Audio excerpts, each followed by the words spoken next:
श्री स्वामी समर्थ अक्कलकोट महाराजांचा अवतार हा श्री दत्त परंपरेत चौथा मानला जातो. दत्त संप्रदायात ही परंपरा पुढीलप्रमाणे आहे. वेद आणि पुराण काळात श्री दत्त ही विभूती होऊन गेली.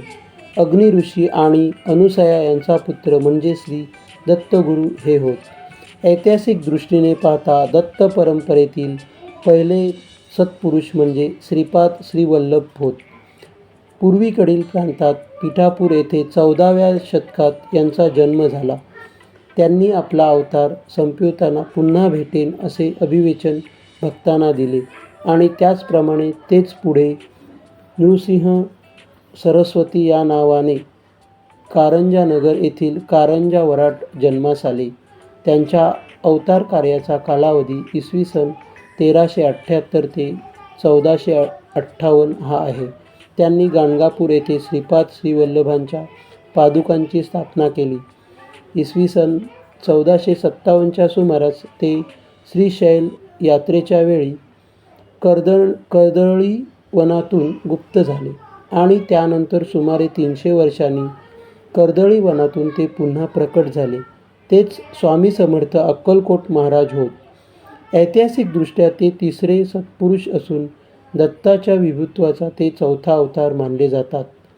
श्री दत्त संप्रदायात जनार्दन स्वामी, एकनाथ, दासोपंत, माणिकप्रभू, नारायण महाराज, जालवणकर, चिदंबरम, दीक्षित, वासुदेवानंद सरस्वती उर्फ टेंबे स्वामी असे अनेक थोर सत्पुरुष होऊन गेले. श्री स्वामी समर्थांनी स्वतःचं मूळ पुरुष वडाचे झाड, दत्तनगर हे वसतिस्थान, नाव नृसिंहभान असे भक्तांना सांगितल्याने दत्त संप्रदायात श्री स्वामी महाराजांचे स्वरूप हे श्री दत्ताचे चौथे अवतारित्व मानण्यात आले. त्यामुळे दत्तभक्त हे स्वामी भक्त झाले. श्री दत्तात्रेयांचे तिसरे अवतार म्हणून अक्कलकोटचे श्री स्वामी समर्थ मानले जातात. आपल्या अवतार समाप्तीच्या वेळी श्री नृसिंह सरस्वती श्रीशैल येथून कर्दळी वनामध्ये गेले. तेथे ते तपश्चर्येला बसले. मध्ये 350 वर्ष गेली. त्यांच्या भोवती वारूळ तयार झाले.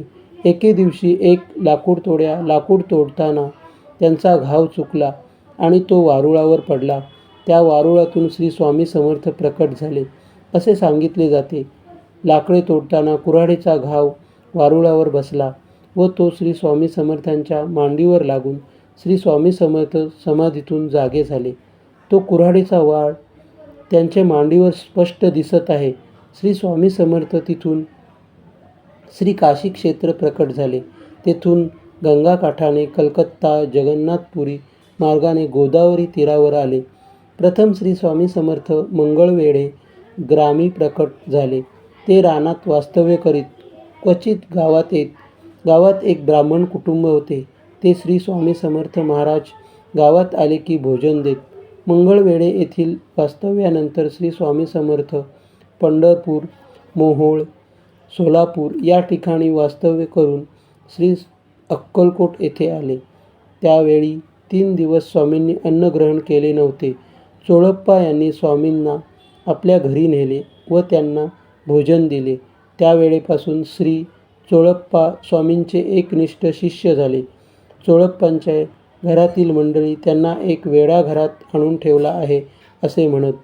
श्री स्वामींच्या दिव्यत्वाची प्रचिती अक्कलकोट येथील मंडळीस येऊ लागली व लोक स्वामी दर्शनास येऊ लागले. राजेसाहेब भोसले यांचीही श्री स्वामींवर दृढ भक्ती झाली. श्री स्वामी समर्थ राजवाड्यात कधी कधी जात व एखादे वेळी त्यांचा राजवाड्यातच 4 दिवस मुक्काम असे. अक्कलकोट येथे स्वामी महाराज प्रथम आले ते खंडोबाच्या देवळातील कट्ट्यावर स्थानापन्न झाले.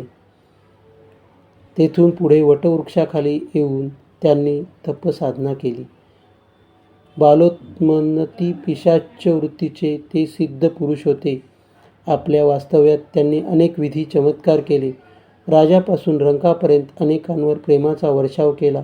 आपण यजुर्वेदी ब्राह्मण, गोत्र कश्यप, रास मीन असल्याची माहितीही त्यांनी स्वतःच सांगितली. शिष्यदृश्य श्री बाळप्पा व श्री चोळप्पा यांच्यावरही त्यांनी कृपा केली.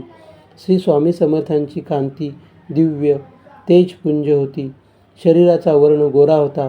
ते आजानुबाहू होते. तेथून स्वामींनी संपूर्ण देशात सर्वत्र भ्रमण केले. विविध ठिकाणी ते विविध नावांनी प्रसिद्ध होते. नंतर ते मंगळवेढ्यात आले. त्यानंतर अक्कलकोट या ठिकाणी आले आणि शेवटपर्यंत तेथेच होते. सर्वसामान्य भाविक भक्तांना त्यांनी आपलेसे केले.